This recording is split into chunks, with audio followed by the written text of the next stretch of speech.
നമുക്ക് അമൃതം പൊടി ഉപയോഗിച്ച് ഒരു പലഹാരം തയ്യാറാക്കാം. അതിനു വേണ്ടി ഒരു സവാള ചെറുതായി അരിഞ്ഞെടുത്തിട്ടുണ്ട്, കുറച്ച് കറിവേപ്പില നുറുക്കിയെടുത്തിട്ടുണ്ട്, കുറച്ച് മുരിങ്ങയില കഴുകി വൃത്തിയാക്കി നുറുക്കിയെടുത്തിട്ടുണ്ട്, പിന്നെ 2 ടേബിൾ സ്പൂൺ അരിപ്പൊടി എടുത്തിട്ടുണ്ട്, ആവശ്യത്തിന് ഉപ്പ്. ഇതെങ്ങനെ തയ്യാറാക്കുക?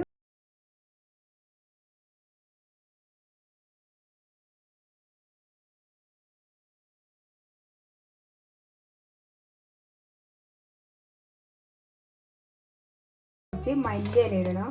അത് ഞാൻ മല്ലിയില ഇതേപോലെ കഴുകി വൃത്തിയാക്കി ടിഷ്യൂ പേപ്പറിൽ വെച്ചതാണ്. ഇത് ഒരാഴ്ചയിലധികമായി വെച്ചിട്ട് ഇതിൻ്റെ അകത്ത് കുറച്ച് നമുക്ക് എടുക്കാം. ഇനി അതേപോലെ നമുക്ക് ഇതിലേക്ക് തന്നെ വെക്കാം. ഇനി ഇത് അരിഞ്ഞെടുക്കാം, ചെറുതായി അരിഞ്ഞെടുക്കാം.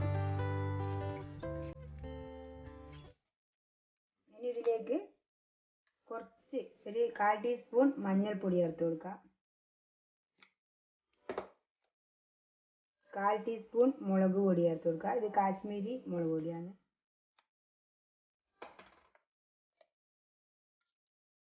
ഒരു 1/4 ടീസ്പൂൺ കുരുമുളക് പൊടി. ഞാനിതിൽ പച്ചമുളക് ചേർക്കുന്നില്ല, കുഞ്ഞുങ്ങളാകുമ്പോൾ അത് കടിച്ചു പോകില്ലേ, അപ്പോൾ എരിയണ്ട, ഇത്ര മതി. ഇനി ഇതിലേക്ക് ആവശ്യത്തിന് ഉപ്പ് ചേർത്ത് കൊടുക്കാം.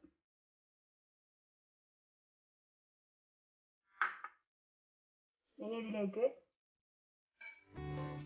കുറച്ച് അരിപ്പൊടി ചേർത്ത് കൊടുക്കാം, 2 ടീസ്പൂൺ ചേർത്തിട്ടുണ്ട്.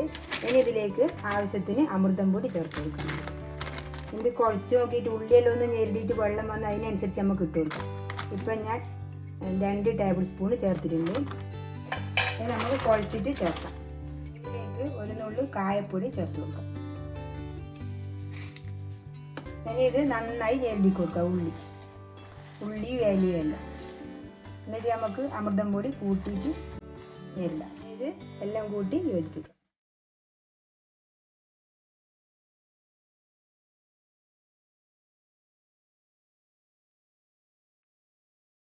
ഇതിൻ്റെ അകത്ത് 2 ടേബിൾ സ്പൂണും കൂടി അമൃതം പൊടി ചേർത്ത് കൊടുക്കുന്നുണ്ട്.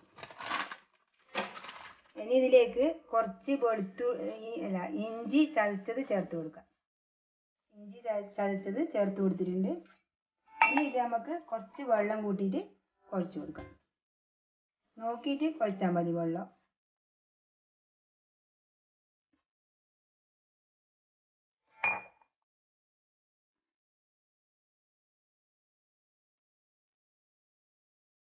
കുറച്ചുകൂടി ചേർത്ത് കൊടുക്കാം.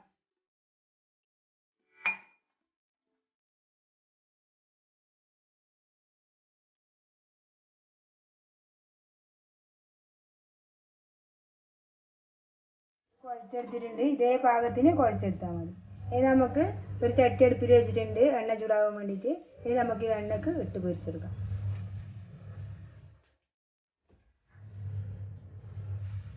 ഇതേപോലെ ഇട്ട് കൊടുത്താൽ മതി.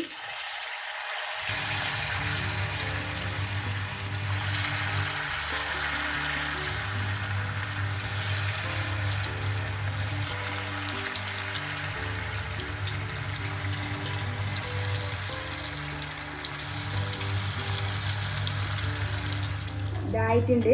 ഇതിന് വാങ്ങി വെക്കാം. ഇതിൻ്റെ കളർ ഇങ്ങനെ അമൃതം പൊടി ആയതുകൊണ്ടാണ് നല്ല മൊരിഞ്ഞ് വന്നിട്ടുണ്ട്. ഇനി ബാക്കിയുള്ളതും ഇതേപോലെ ഫ്രൈ ചെയ്തെടുക്കും. ഇത് മുഴുവനായി ഫ്രൈ ചെയ്തെടുത്തിട്ടുണ്ട്. ഇപ്പം നമ്മൾ ഒരു പാക്കറ്റെല്ലാം എടുക്കുന്നുണ്ടെങ്കിൽ നിങ്ങളൊരു 3 സവാളയും ഒരു 3 ടേബിൾ സ്പൂൺ അരിപ്പൊടിയും ചേർത്താൽ മതി. ബാക്കി എല്ലാ ചേരുവകളും എരിവിനനുസരിച്ചിട്ടുള്ള വേണ്ട ചേരുവകൾ ചേർത്താൽ മതി. ഇതേ പാകത്തിന് കോരിയിട്ടെടുത്താൽ മതി. നല്ല ടേസ്റ്റ് ചെയ്ത് കഴിക്കാൻ. ഇതേത് ആൾക്കാരും വലിയ ആൾക്കാരും ഇത് തിന്നുപോകും, അത്ര ടേസ്റ്റ് ആയത്. ഇതേപോലെ എല്ലാവരും ഉണ്ടാക്കി നോക്കുക. എൻ്റെ വീഡിയോ ഇഷ്ടപ്പെട്ടെങ്കിൽ ലൈക്ക് ചെയ്യുക, ഷെയർ ചെയ്യുക, സബ്സ്ക്രൈബ് ചെയ്യുക.